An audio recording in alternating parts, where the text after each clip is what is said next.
Kasus pembunuhan yang terjadi di Cilacap, Jawa Tengah patut mendapat sorotan. Kasus ini menjadi pembelajaran bagi pengacara. Menurut pakar hukum Profesor Hipnu Nugroho, pengacara dalam kasus ini terlalu baik terhadap klien, sehingga ia tidak mengetahui kliennya punya niat buruk terhadap dirinya. Inilah serial tabir akhir tragis sang pengacara. Pengacara harus menjaga jarak.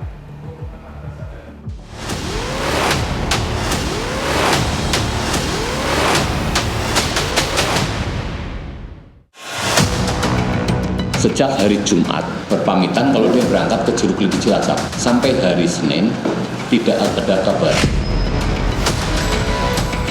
Pelaku ini terpepet, ya kan, akhirnya dia punya rencana lah untuk menguasai, memiliki kendaraan korban.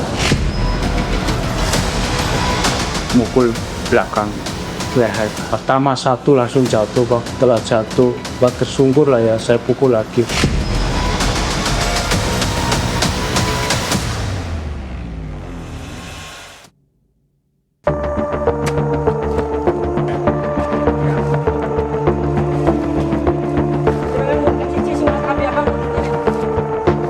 Kasus pembunuhan yang terjadi di Cilacap, Jawa Tengah, di mana korban seorang pengacara patut mendapat sorotan. Menurut pakar hukum Prof. Hipnu Nugroho, kasus ini menjadi pembelajaran bagi para pengacara. Ini suatu fenomena yang luar biasa dan ini merupakan pembelajaran bagi seluruh advokat bahwa dalam suatu penanganan suatu perkara tampaknya harus meletakkan kode etik profesi yang pada batas-batas yang ketat. Artinya jangan sampai masuk dalam ranah pribadi kliennya.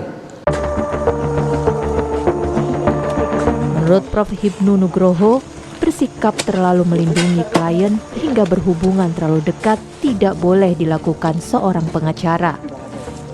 Terhadap saudara almarhum Aris, saya melihatnya beliau terlalu baik.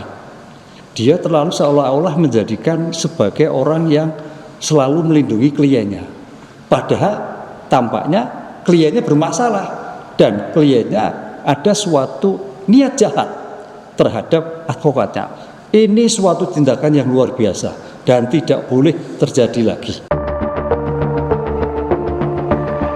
Profesor Hipnu menduga korban terlalu baik terhadap kliennya sehingga korban tak sadar jika kliennya punya niat jahat.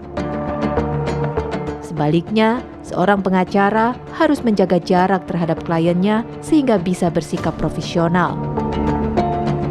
Profesionalisme, jaga jarak, pemikiran seorang advokat dan klien perlu ada evaluasi internal kode etik.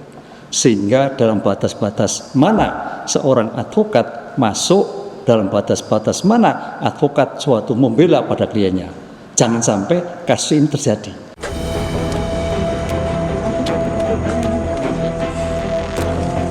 Prof. Hipnu Nugroho meminta penyidik menggali kasus ini lebih dalam lagi. Apakah tersangka hanya salah satunya atau benar-benar hanya satu-satunya? Karena tersangka melakukan dua rencana sekaligus terhadap Aris Munadi. Ada yang perlu dikembangkan oleh penyidik Polresta Banyumas, apakah hanya eksekutor? Karena kalau kita lihat tampaknya ada dua perencanaan. Perencanaan itu yang harus dilihat bagaimana pihak-pihak yang turut serta, yang membantu. Bahkan kalau kita lihat mungkin ada suatu permufakatan jahat sebelumnya. Menurut Prof. Hipnu Nugroho, kasus ini diduga mengandung unsur perencanaan karena terlihat dari gerak-gerik ataupun apa yang dilakukan oleh pelaku terhadap korban sebelum melancarkan aksinya. Dua orang ini pantasnya kalau kita lihat sebagai bentuk 10 hari hilang.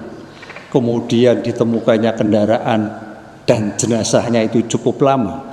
Tampaknya ini memang suatu sudah masuk kualifikasi perencanaan pembunuhan 340 dari apa yang dilakukan TKP kemudian sampai pembuangan mayat sampai pembuangan kendaraan tampaknya ada suatu permufakatan.